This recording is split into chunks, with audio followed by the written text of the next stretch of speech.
Assalamualaikum warahmatullahi wabarakatuh. Selamat pagi anak-anak, berjumpa lagi dengan Ustazah ya.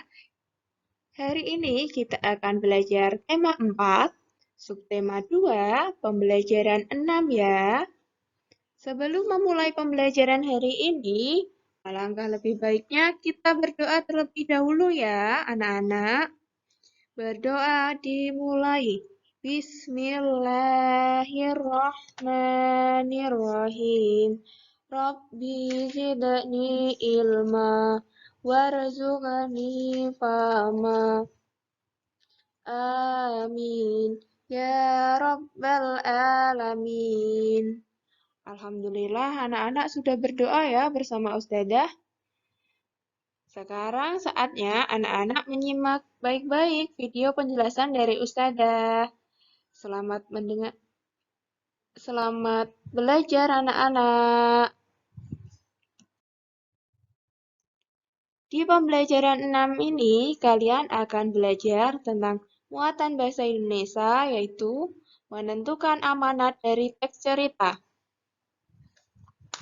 Amanat atau pesan moral merupakan pelajaran berharga dalam sebuah cerita yang dapat kita jadikan pelajaran dalam kehidupan sehari-hari. Amanat dapat disampaikan dalam dua cara, yaitu secara eksplisit dan implisit.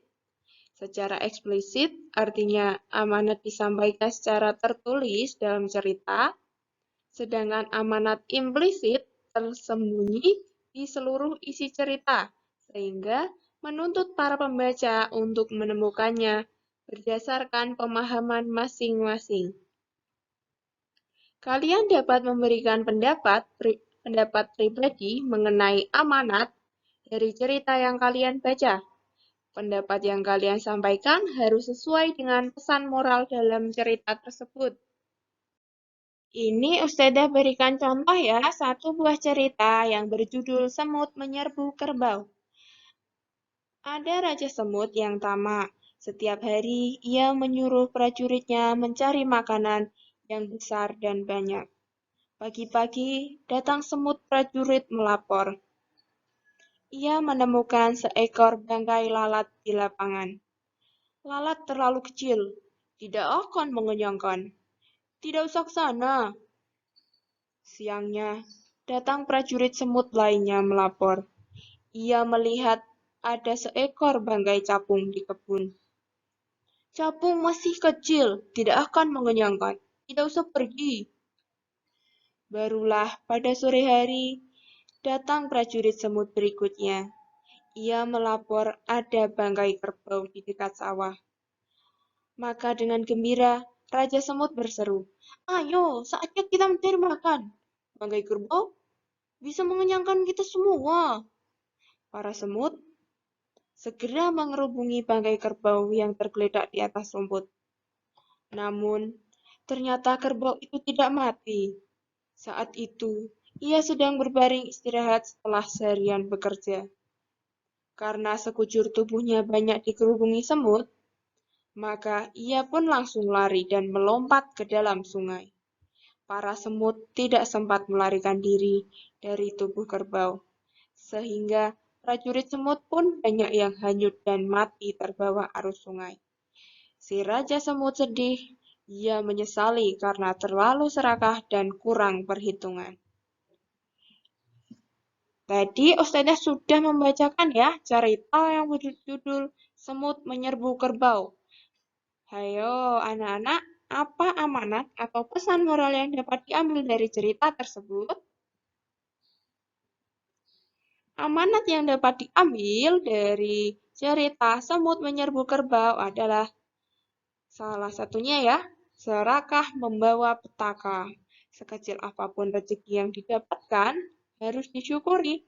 Seperti Raja Semut ya, Raja Semut tidak mensyukuri sudah mendapatkan makanan, bangkai lalat tidak mau, bangkai capung tidak mau, maunya yang lebih besar, yaitu yang dikiranya bangkai kerbau, tapi ternyata bangkai kerbau tersebut bukanlah bangkai, melainkan kerbau yang masih hidup. Dia kelelahan seharian bekerja. Nah, itu tadi ya, contoh amanat atau pesan moral dalam sebuah cerita. Ya, inginnya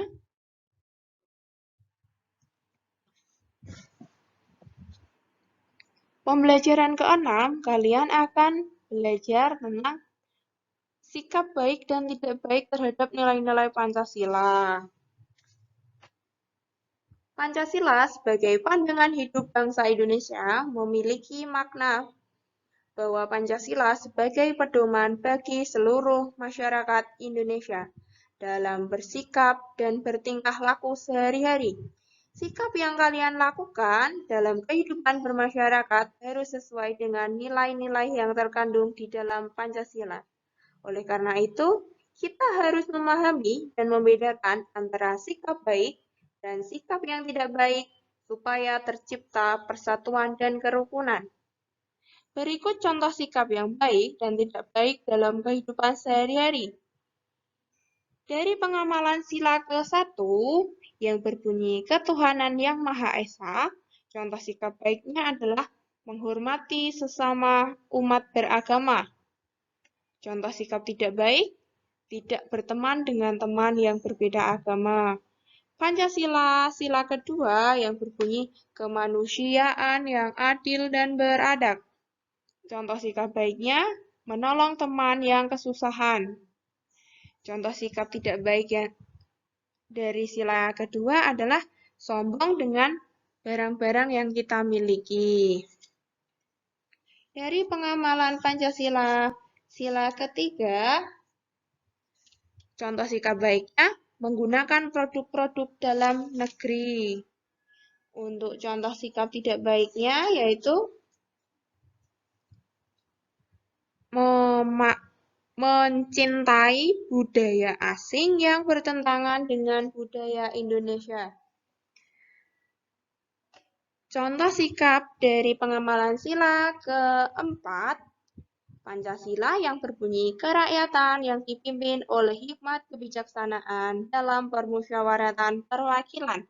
Contoh sikap baiknya, menyampaikan pendapat dengan sopan di depan kelas.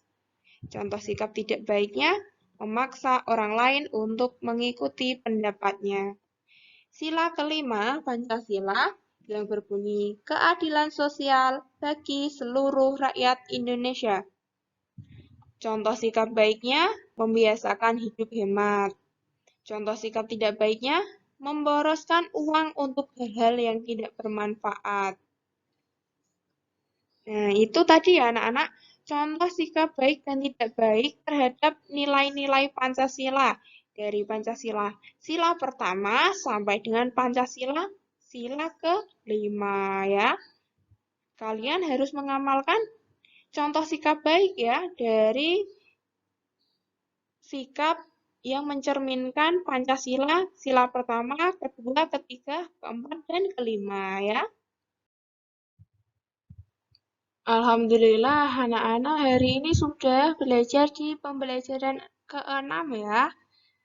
Ustadzah review ya, pembelajaran hari ini kita sudah belajar tentang muatan bahasa Indonesia yaitu tentang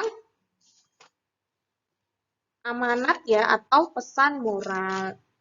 Dari amanat atau pesan moral kalian harus dapat menentukan amanat yang sesuai dalam teks cerita. Amanat merupakan pelajaran berharga dalam sebuah cerita yang dapat dijadikan sebagai pelajaran dalam kehidupan sehari-hari.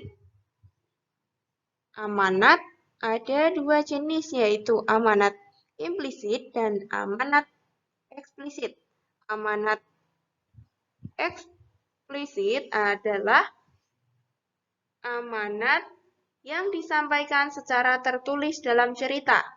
Sedangkan amanat implisit merupakan amanat yang tersembunyi di seluruh isi cerita, sehingga menuntut para pembaca untuk menemukannya berdasarkan pemahaman masing-masing.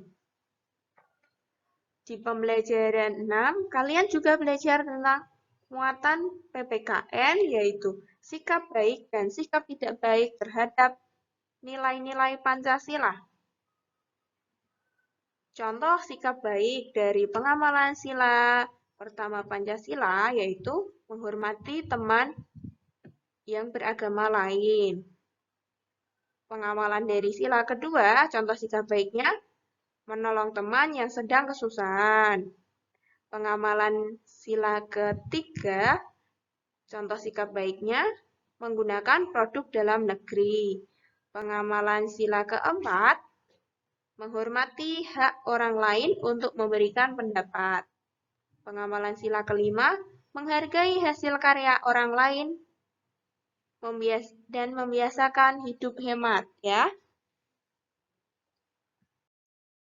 Anak-anak, tugas kalian di rumah adalah mengerjakan LKS halaman 66, asesmen keterampilan ya, aktivitas siswa kedua, pada bacaan cerita Bunga dan Kupu-Kupu. Tuliskan pesan moral yang terdapat di dalam cerita tersebut. Kalian bisa menulisnya di dalam buku tugas kalian masing-masing ya, lalu difoto diunggah di Google Classroom masing-masing. Kelas A, B, ataupun kelas C diunggah di Google Classroom masing-masing kelas ya.